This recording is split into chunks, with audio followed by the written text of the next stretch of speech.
Hello and welcome to Comfort Legacies with Faye Michelle. How are you? Today we have I'm Miss Child. What does the initial stand for? I'm glad you asked me that. I come from a large family, and my dad was always a big proponent of education.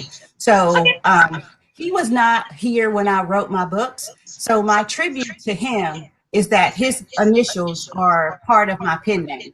So I am Wilmore Caldwell's child. Oh, that is awesome. I like that. Look, tell me, where are you from? I am from Union City, Tennessee. It is small town in West Tennessee, about 3 hours from Memphis.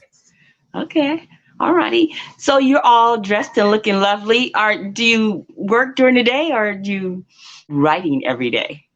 Well, I used to be in banking. I was in banking for over 20 years. I was the compliance officer. And whenever our bank was through a merger, it got bought out. I was Mhm. duplicate services, so I didn't make the cut because they already had a compliance officer. I wrote this book, Not Yet a Woman, while I was still working. And I would come home at night, stay up sometimes till 2 o'clock, and I'm sending what I write to my friends, and they're like, more and more. And I'm like, you guys are reading faster than I can compose. I said, I have a Really? job. so that was that's how I wrote that book. But now, since I'm no longer employed at a 9 to 5, I am taking the opportunity to write more. I've written a second book already, and I'm working on a third one. Oh, okay. Okay. So your first one, did you publish yourself? I did. I actually set up my own publishing company, Okay. and under that imprint, I published that book, and that's how I will publish all of my novels. Oh, okay. So you said all of your friends were interested in the book. What type of marketing did you do? Marketing was not my strong suit, but Mhm. a lot of word of mouth and a lot of people where I worked. And one thing that I do is I play on the senior softball circuit, so I still compete.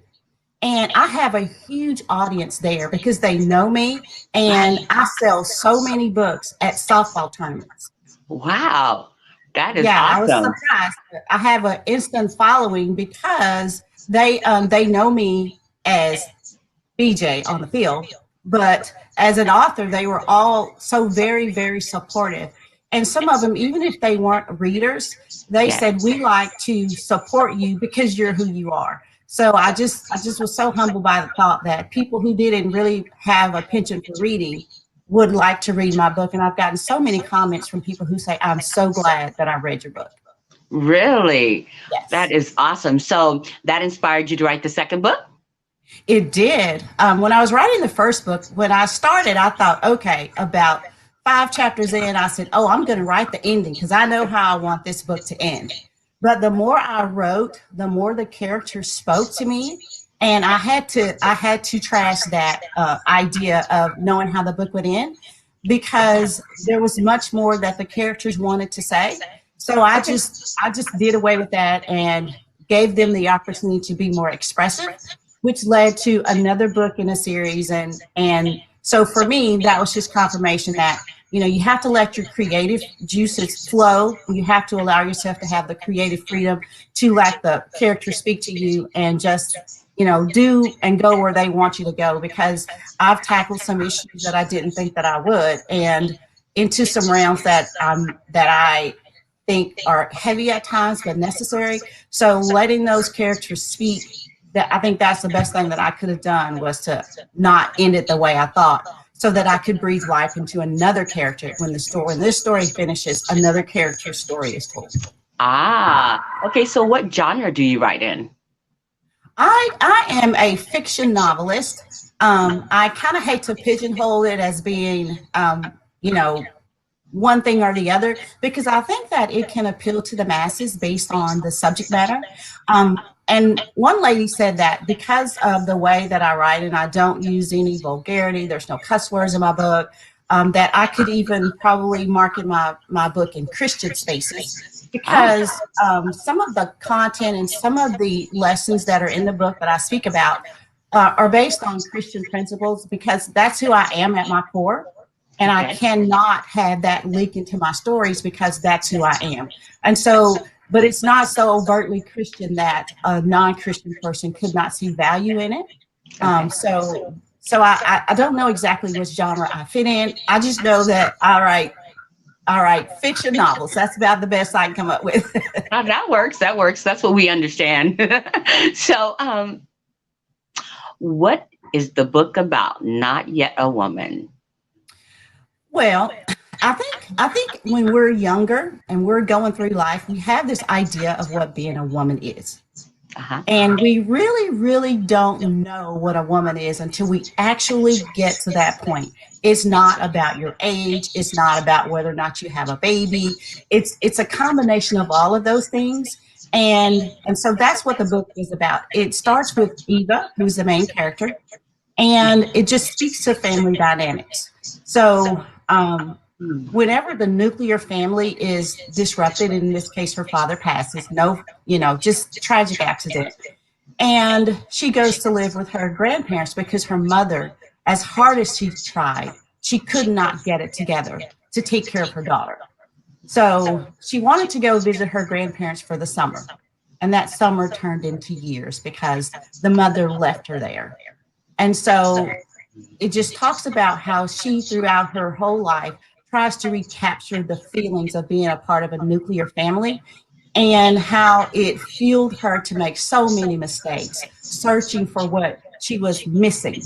And I think that speaks to the human condition because a lot of times we have in our mind how we want our lives to go. Yeah, And when things disrupt that, we have a hard time getting back on track. And absolutely. sometimes the things that we have unresolved in the past, they move forward with us. And so it just filters into all different places in her life. So, she experiences so many firsts. Her first love, as I can remember mine, the first kiss, but then along with that comes the first heartbreak. How, you think it's going to last forever. And, we call it puppy love, but, you know, it doesn't always last. And Infatuation. how, yes. And how do you recover from that? Because when you set your sights on something that's so intense for you and you think others don't understand, it's hard for you to let that situation go. Well, you're speaking to my heart. So, and when you say first love, okay. So, how do you bring out the Christianity in the story? um, the thing that I brought it about the Christianity piece is I think the biggest thing is forgiveness Ah, and how that impacts your life if you are unable to forgive. The grandmother was the matriarch of the family, and she was always about forgiveness. When Eva's mother left her, she was always talking to Eva about always love your mother. And Eva's mother went to jail because of something that happened with Eva. And Eva's mother, Eva was unwilling to forgive her mother because she wasn't thinking about the heroic act that her mother did. She was yes. thinking about, you left me. And she did not want Eva to come to see her in a jail cell because she didn't want that to be commonplace. So Yes. for Eva, that was another source of rejection. And so she said she would never forgive her mother for leaving her because, there were so many promises of, things that were going to happen. But but the grandmother kept saying, your mother loves you. You have to forgive her. And just like we forgave you for making your mistakes, you have to forgive others for making their mistakes. And just how that traps us when we Yes. don't let that go. One of my favorite lyrical songs is Bag Lady by Erica Badu. And the reason why I like that song is because in that song, she talks about you're going to miss your bus because you can't get on with all that stuff. And when people see you coming, they start running because you're bringing too much extra stuff. And so that was kind of sort of what I was thinking about as well. Like we hold on to stuff. And if we hold on to it, we don't free up space for good things to come into our lives. Oh, absolutely. Absolutely. And I'm so grateful that you are sharing so much of it. A lot of times people say, no, you got to buy the book so you can see it. So I understand the story. Did you do a blog at all? No, I did not do a blog. My friend has been on me constantly. BJ, that's what my initials are. You've got to do a blog. And I'm like, Luana, I don't know what to write about. And she says, you have so many things to write about. You just have to start writing. So I'm taking that messaging to heart. And I love writing little quick messages to people, and I know that they have value because I'm always uplifting people with those messages, and Yeah. as I'm out walking, I'm taking pictures and always thinking of something that I can say about that. And that's what, like, the other day I was walking and I saw a tree. There was this one tree and another tree had fallen and it had braced the tree. The tree did not hit the ground. And so the first thing I thought was perspective. Are they helping that tree? Are they hindering that tree? Are they being a crutch? And it's all about perspective. Because we Yes. as humans, we can help each other. People can lean on us, but if they lean too long, does it become a crutch? And are we hindering them from their greatness? Oh wow. Yes, all from a falling tree. That's awesome. You have a lot to say. Better get blogging. You better get that blog going as you're so forthright in sharing the story. We can talk about that. There's a lot of ways to make that work for you and increase those book sales. So Oh, that's I awesome. would love that because that Yeah. is that, for me, and just being honest about it, writing for me was a hobby. It's always been something that I love to do because I love words and I love that I can extend my imagination beyond who I am and go off Mhm. into areas that I can present to people so that they can take it in as they want it. If there's something in the book that triggers something for them, they can put it down and go back to it and pick it up. And Yes. so for me, just writing is so cathartic for me at times Yes. because I can put down feelings that I have so that I don't explode on someone else. I can write that down. So, Good. yes. So Good I therapy. just yes, it is great therapy. So, but I was looking at it as a hobby, and here recently, I have been, the Lord has been dealing with me on not being afraid to put yourself out there and not being afraid to fly and to kind of make this a business and not a hobby. So I Yes. guess I better listen to him because he's gonna, get mad at me here pretty soon if I don't follow his directions. Yes, absolutely. It's something that puts you out there that make people ask questions and heal from often. So You're exactly right. I remember I asked this lady that bought one of my books in a club that I'm in, and she said that she found herself in one of the chapters as I described it was a hospital scene and the incessant beeping noise that it makes as you're checking your vitals and things like that. And she opened up to me about a traumatic experience that she had had. And that's where she found herself. She was that person in that hospital bed. So it touched me that my words had an effect on someone. So I understand the power of words. right, write that book. I do not care if it's 50 pages or whatever, you need to write that book because you have something that someone needs to hear. And Absolutely. it just really, really spoke to me. So when you say that, she found herself in one of the chapters, Yes. that's very moving to even speak it like that, you know? I Yes. found myself, I'm reading along and I'm enjoying the story, and all of a sudden I find myself in one of these chapters. And yes, Yeah. the power of words is just amazing. So Amazing. yeah. Amazing. So you self-published yourself through like what process did you use? I put it on Amazon, and I Okay. also have print copies that I did, and I Oh, set it up through Ingram Spark. So I'm on their site. So I put it so it would be available for bulk orders if people needed it. And it was a steep learning curve for me yeah. because there's so many steps to the publishing process that you really don't don't think about, like getting your book copyrighted, getting your Library of Congress number, making sure you have ISBNs that are yours and not Amazon's, because that information follows them and not you.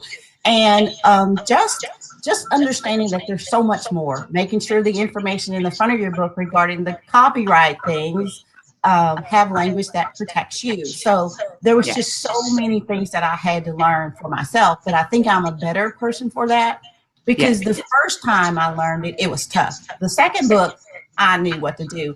And then here yesterday, one of my friends said that she wanted to publish a book for her child. And my first question was, have you copyrighted the information? She goes, no. I said, okay, so we have to talk. So Yes. just Yes. learning the process and being able to help someone else along that path, I am so always open to do that. Okay. Yes, I did mine all through Amazon. I was too excited. I didn't want to wait to go to the I forgot the name of it just at the moment, to get your own barcodes and your ISBN. And Amazon makes it so easy to just push that button, once you're It on their does. platform. And I always thought, well, I really wasn't thinking of it in terms of future or business sense. I wanted to get it out because I was writing a book with my grandson, and he was excited, and we co-author. Um, I tell him a story, he gives me feedback and let me know what he thinks of the story, and I include that in the book. So, but in my haste in getting it done and whatnot, I've learned the process and the system and whatnot, and I know that I can go back and redo it and what have you. But it was just that urgency of getting it out. So tell me, what did it feel like when you first got that copy in the mail? Oh my goodness, I was so super excited, because there's always last minute things that come up that you do not plan for. And so for me, I ended up I have a there's this company, and I'm giving them a plug, and I'm not even getting royalties for it, but there's this company that I found called 48-hour books. Mm-hmm. And what I did was I signed on to them because I was trying I was trying to hurry up and get it out, Yes. but it seems like the more haste I was putting into it, the more mistakes I made. And so I Right. said, just calm down. Like I had said, well, I'm going to get it out by Valentine's. That didn't happen. Well, I'm going to get it out by this day, and it didn't happen. And so I just took a breath and said, Lord, whenever it's meant for me to get this book out, I'm going to get it out. And so I finally calmed myself down long enough to be introspective about what I was doing. And, just slowing down and taking that process, because when I went through everything, there were some mistakes in the book when I sent it to be printed, and they sent it back and I could Ah. make corrections. And so that helped me, because my biggest fear was that nobody was going to like what I wrote. And Ah. Yes. that compounded by mistakes, double whammy. I did not want that to happen. So I'm so glad that I did. And so when I finally got the book published, and I got my final draft, and the lady said, your book is en route. It will be at your house in 3 business days. I remember it was the springtime. I published it in May. And as I was driving down the interstate, wondering if I had waited too late, my book cover is trees. It's the green trees. And as I Mm-hmm. looked around and I saw the tops of the trees along the interstate, I was like, okay, Lord, I get it. I could see my book cover image because of the trees that I was taking in. And I said, okay, spring was probably the best time for me to get this done. So I was so Ah. happy. And so when I got my first batch of books, I actually was at a softball tournament in Hendersonville, Tennessee. And my husband brought those books to me because I had approved everything. And I set up and had a book signing in between games at the tournament. Oh wow. Oh Yeah, wow. so things happen the way they're supposed to. So you had a book signing because he brought the books, or you just planned it during that time? Well, he said, your books came. And I said, they Oh, did. He said, yes. oh, I was like, okay, great. Bring bring them it. to the park. So he brought him to the park. He backs his truck up, and he has like 2 boxes of books. And my friends were like, what do you have there, Oh, BJ? I was like, oh, I have my books. And so they're like, you wrote this? I was like, absolutely. So one of my teammates was taking the orders. One was taking the money, and the other was telling me, sign this to Janice, sign this. And so we had this assembly line of book signing going on. And then we were like, oh, our game is in 10 minutes. We have to go. And so I did that, the entire weekend. And we had gone to eat at a restaurant. And one of the girls who had bought one on Friday came by my table and said, BJ, we need two more of those books. And so it was wow. amazing how people were supporting me, and they were actually Oh. enjoying the book. So they're like, we're ready for your next one. I was like, I don't have a next one yet. That is awesome. That is awesome. I found myself reading one of my author's books. So you have to make sure you send me your book last night, and I went through it so quickly. And I'm ready for the next one of her books, like it was kind of a cliffhanger. It was really captivating. It just kept my attention. So I can see what they mean, and they go in and they're excited. And that initial circle that's around you really helps get that buzz going, you know. Yes, it does. And did you find it difficult to share it with your friends? But I'm sure that was not the case for you because you write in fiction form. So, No, it wasn't hard to share, but I have to say, even though it's fiction, there's pieces of me in there that okay. and and I guess that was a way for me to expose pieces of myself without fear, Okay. because it's wrapped up in a character, but some of those things are me because I am the daughter of a divorced relationship. However, I know that it was one of the best things that could have happened, and I learned so much from that. And I was able to share, like, like my mom, she would always promise, oh, I'm going to send you guys something. I'm going to come and see you in 2 or 3 months or whatever. And so for me, and Eva is one of, when Eva was staying with her mother would promise to call her more often, send her more things. And so eventually you get to the point where I hope she doesn't send anything because you don't want to be upset again. And so that was my truth wrapped up Okay. in this fiction novel because I understood how that works. Yes. Yes. Okay. Yeah. Well, thanks for being transparent about that. That's exactly my point. I like mostly, who did you prepare for your book, or, what was that like? Because in writing, it is so therapeutic and it's so intimidating for all those reasons that you mentioned. Are they going to like my book? Should I put out? How much should I expose? Should it be fiction even? Or, Yeah. so yeah, it's really, really can be a painful journey as well as a healing journey. And it's all excitement that you finished your baby. It's like birthing. So many, wow, you can really parallel it to being pregnant and having a baby and delivering. Absolutely. All of those Absolutely. fears. Yeah, because you don't Yeah. want nobody to call your baby ugly. Yeah. That's So, a good one. I haven't heard it everybody like has that. to tell you, everybody has to tell your baby's cute. But Oh gosh, that's a good one. Well, that is too funny. Well, like to ask you, what are some final words that you would give to the audience of someone who's aspiring to be an author? my advice is to don't be afraid to just do it. Just start writing. And you never know where inspiration will come. And I remember as I was writing my book, I remember going into the bathroom, which, to get away from everything. And I just prayed to the Lord and I said, if this book helps just one person, I will be so happy about it. And when I got up and left out of that bathroom, the words in my mind were, it already has. And I understood that the person that it Yes, helped was me.